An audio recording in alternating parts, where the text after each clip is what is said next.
At 2:13 every morning, every clock in Bellwether jumped forward exactly 1 hour. No bell rang, no hand crossed the dial. One moment it was 2:13, and the next it was 3:13. The villagers claimed they slept through it, but every morning they woke with mud on their shoes. Mara Venn first heard about Bellwether in a letter with no return address. The writer introduced himself as Elias Rook, a retired schoolteacher living in the Northern Valley. He said the clock in the village tower had begun losing time. Not minutes, he wrote, something much larger. Mara restored clocks for museums and old estates. She understood damaged springs, warped gears, and the quiet destruction caused by a century of dust. She did not believe a machine could lose an hour all at once. But folded inside the letter was a rubbing of a gear unlike any she had seen. It had 61 teeth.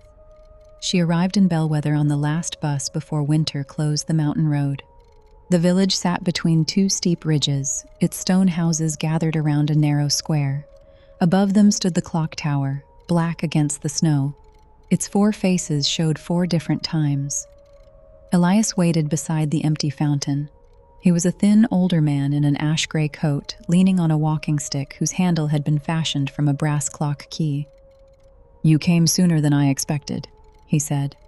Mara asked how long the tower had been failing. "It has never failed," Elias replied. "That is the problem." At the village inn, Agnes Bell gave Mara a room facing the square. When Mara mentioned Elias, the innkeeper stopped turning the register toward her. "People here enjoy stories," Agnes said, "especially visitors." Mara looked through the window. Elias was still standing beside the fountain, but his reflection did not appear in the glass of the clock hanging behind the desk. That night, Mara placed 3 clocks on the table in her room: her travel watch, a small mechanical timer, and a brass carriage clock she had inspected that afternoon. She set them all to the tower and waited. At 2:12, Bellwether was silent. At 2:13, Mara heard a bell beneath the floor. The sound was low and distant, as if it had traveled through hundreds of feet of stone. The flame in her lamp leaned toward the window. Outside, doors opened around the square. Men, women, and children stepped into the street. Their eyes were closed. Each person wore nightclothes beneath a winter coat. They moved without speaking, forming a line that wound away from the houses toward the northern edge of the village. Mara reached for her watch. The second hand stopped. For one breath, all 3 clocks showed 2:13. Then every hand snapped forward. 3:13. The street was empty. Mara was no longer standing in her room. She was outside the village, kneeling in frozen mud before a circular stone wall. Her lamp was gone. Her boots were soaked. Around her stood the villagers, slowly waking, as if from a shared dream. In the center of the circle was a well sealed with an iron plate. A symbol had been carved into it, a clock face with 1 hour missing. Agnes seized Mara by the arm. "Go back to the inn," she whispered, "and whatever you think happened, forget it." By sunrise, no one admitted leaving home. Children walked to school with mud on their socks. Shopkeepers swept identical footprints from their doors. Agnes served breakfast as if she had not been at the well. Only Elias acknowledged the truth. "You saw the procession," he said. Mara asked what was beneath the iron plate. "An hour we could not afford to remember." The village archive occupied 2 rooms behind the chapel. Its records were meticulous until October of 1896. Then, for 7 days, every page was blank. Not missing. Blank. The paper remained bound in place. Dates had been written at the top, but the spaces below them had been carefully washed with a chemical that left faint brown tides around the edges. Mara held one page toward the window. Beneath the damage, she found impressions left by a heavy pen. 37 names had once been written there. The cemetery register created a second problem. Between 2 numbered graves were 37 empty lines. Later entries continued as though the missing numbers had never existed. The omissions spread beyond the archive. A stone house near the chapel had a doorway opening onto a solid wall, as if a vanished room had once stood beyond it. An elderly baker owned a silver wedding band engraved with initials he did not recognize. In the school, class photographs contained narrow gaps between children who had been posed shoulder to shoulder. No one found these things unusual until Mara pointed them out. Then each villager stared for a moment, confused, and changed the subject. Bellwether had not merely forgotten an accident. Its streets, possessions, and families had been built around absences no one was permitted to see. Elias watched from the doorway. "What happened in October?" Mara asked. The mine exploded. Bellwether had once been built around a deep silver mine beneath the northern ridge. At 2:13 on the morning of October 17th, an underground gas pocket ignited. The blast collapsed the eastern galleries and killed 37 people, including 12 children who had been carrying meals to the night shift. "But that cannot be right," Mara said. "There are families in the village descended from those names." Elias smiled without warmth. "That is why the records had to be cleaned." The tower was locked, but Agnes's ring contained its key. Mara borrowed it while the innkeeper carried firewood into the cellar. Inside, the tower smelled of cold iron and old oil. A spiral stair climbed around hanging weights, each one heavy enough to crush a person. The movement filled the room above. Gears rose from the floor in interlocking walls. Most were brass. One was black, blistered as if it had been recovered from a fire. It had 61 teeth. The extra tooth engaged only once during each rotation. When it did, a narrow shaft beneath the mechanism pulled downward, not toward the bell chamber, but into the earth. Mara placed her fingers against the black gear. It was warm. Somewhere below, a child laughed. She pulled her hand away. The sound stopped. Etched into the frame was the name of the tower's maker, Gideon Rook, clockmaker, 1896. Elias claimed Gideon had been his grandfather, yet the school records listed only one child in the Rook household, a 12-year-old girl named Nora. No Elias appeared in any census, baptism, payroll, or property document. When Mara returned to the inn, she found a drawing pushed under her door. It showed Bellwether twice. One village stood beneath the other, connected by a tower descending like a nail through both. On the back, a child had written, "The people below are learning our names." That evening, Mara confronted Elias in the square. Snow passed through the yellow light around him, but none rested on his shoulders. She asked him who he really was.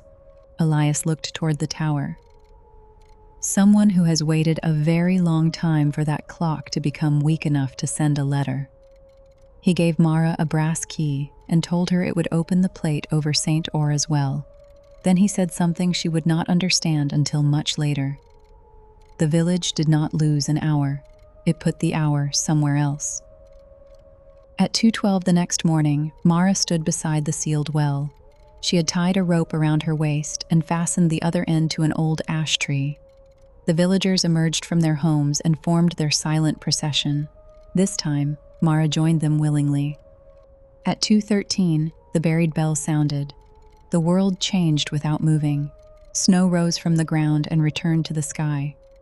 The villagers froze mid-step. Their shadows continued walking.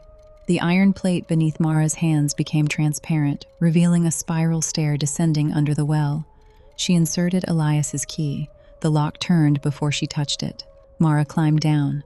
The stair should have ended after 20 feet. Instead, it continued beneath the mountain. With every turn, the bell above grew quieter, and another sound took its place. Carts rolling over stone, doors opening, people speaking behind walls. At the bottom, Mara found Bellwether. Not ruins, not graves. A second village. Its streets matched the village above, but the buildings were burned and split by cracks. Ash hung motionless in the air. The tower stood upside down beneath the earth, its hands fixed at 2:13. Figures moved through the square. Some wore mining clothes from the previous century. Others wore fragments of fashions from every decade that followed. They repeated small actions without finishing them. A woman opened a door but never stepped through. A miner lifted a lantern that never brightened. A child ran toward someone who was no longer there. Each night, Bellwether's missing hour had been deposited here, layer upon layer, more than a century of unfinished movement, borrowed voices, and abandoned memory. Elias waited beside the inverted fountain. Here he looked younger and older at once. His gray coat shifted between schoolmaster's wool and a miner's torn jacket. "I was 17 when the mine opened beneath us," he said, "and I have been 17 for 130 years. He had worked the night shift. He had died in the eastern gallery with the other 36. Gideon Rook had found Nora alive at the mine entrance, calling for her brother beneath the rubble. The clockmaker could not accept what the explosion had taken. Deep in the mine, he discovered an ancient bell made from a metal that vibrated before it was struck. When Gideon connected it to the tower, the bell returned the previous hour. For 60 minutes, there were two versions of Bellwether. In one, the explosion killed 37 people. In the other, the warning bell rang early. The miners escaped. The children were turned away. Elias lived, married, taught at the village school, and died as an old man with grandchildren beside his bed. The revised village survived. But the original hour did not disappear. It remained beneath the mountain with everyone who had died inside it. Gideon believed the abandoned hour would fade once the rescued village became real enough. Instead, it grew stronger. Every person saved by the warning created new memories above while leaving a dead reflection below. Weddings, births, arguments, and ordinary mornings accumulated on one side of the clock. On the other, the explosion remained forever unfinished. The machine could not reconcile them, so it began collecting fresh time as a brace between the two histories. To keep the new history stable, the tower began taking 1 hour from Bellwether every night. The villagers walked to the well because their bodies remembered the debt even when their minds did not. The clock gave those hours to the abandoned version below, holding it in place and preventing its dead from crossing into the living town. "Then you are not the Elias who survived," Mara said. "No, I am the one they left here." The tower mechanism was failing. The extra gear had worn thin. Memories were leaking upward. Echoes were learning to touch doors, write notes, and borrow reflections. Elias had used hundreds of stolen nights to assemble one letter and push it into Mara's world. He had not summoned her to repair the clock. He had summoned her to stop it. The bell rang again. Across the shadow village, every figure turned toward Mara. Above them, the living villagers opened their eyes inside the missing hour. For the first time, they could see the procession they had repeated every night. They could see the well, and through its transparent seal, they could see the people below looking back. Agnes descended the stair, carrying Mara's lost lamp. She stared at a young woman standing behind Elias. The woman had Agnes's eyes. "My grandmother," Agnes whispered, although the woman had died before Agnes was born. That was the clock's cruelty. The revised history had allowed the dead to survive long enough to create children and grandchildren. If Mara simply destroyed the mechanism, no one knew which version of Bellwether would remain. The living descendants might vanish with the corrected timeline. If she repaired it, the village would continue untouched, but the 37 original dead would remain trapped inside the same unfinished hour forever. The black gear turned overhead. One of its teeth cracked. Elias placed his clock keycane in Mara's hands. "Gideon made the machine choose between histories," he said. "You must make it remember both." Mara climbed into the inverted tower while the two villages began to overlap. Stone houses appeared inside burned walls. Living families stood among their own discarded ancestors. Every clock showed a different year. At the center of the mechanism, Mara found two escapements fighting over the same pendulum. One drove the village forward. The other dragged the missing hour downward. The black gear forced one to move only when the other stopped. It was not a clock designed to measure time. It was a lock designed to keep two memories apart. Mara removed the 61st tooth. The mechanism screamed. The living village flickered. Agnes became a child, an old woman, and an empty space in less than a second. Elias divided into two men, the miner who died at 17 and the teacher who lived to 82. Mara reversed the black gear and fitted the broken tooth into the second escapement. For the first time, both mechanisms moved together. The tower bell began to rise. It did not ring once. It rang for every stolen night. The sound passed through the village in waves. Doors slammed open, windows shattered, snow fell and rose at the same time. The people of Bellwether remembered waking safely after the mine warning. They also remembered the explosion. They remembered 37 funerals that had never occurred and generations of birthdays that had.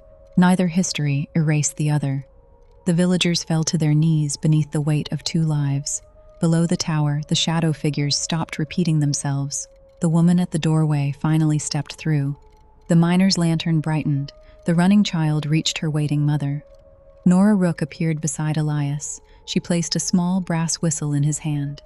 For the first time since 1896, brother and sister heard the same bell. The shadow village began to dissolve, not into darkness, but into morning light. Elias looked at Mara, and his face became peaceful beneath the drifting ash. "An hour is not lost because it ends," he said. "Only when no one is allowed to remember it." Then he and Nora were gone. Mara woke beside St. Aura's well at 3:14. The iron plate had split down the middle. The symbol of the incomplete clock was gone. Around her, the villagers were awake and crying. Some grieved people they had never consciously known. Others whispered memories of childhoods that belonged to another version of themselves. No one disappeared. The descendants remained.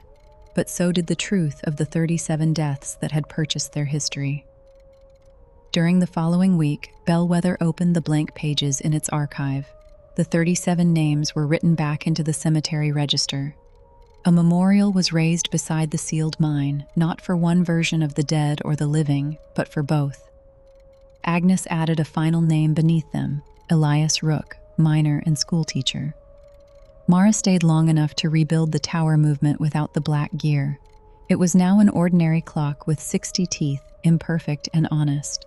On her final night, the village gathered in the square to watch it approach 2:13. The minute hand moved. 2:14. No doors opened. No procession formed. No bell sounded beneath the earth. At sunrise, Mara packed her instruments and walked toward the bus stop. The snow across the square was smooth except for her own footprints. Then she noticed one more, a single wet footprint beside the fountain, dark with mud from ground that had been frozen for weeks. In its center lay a small brass whistle.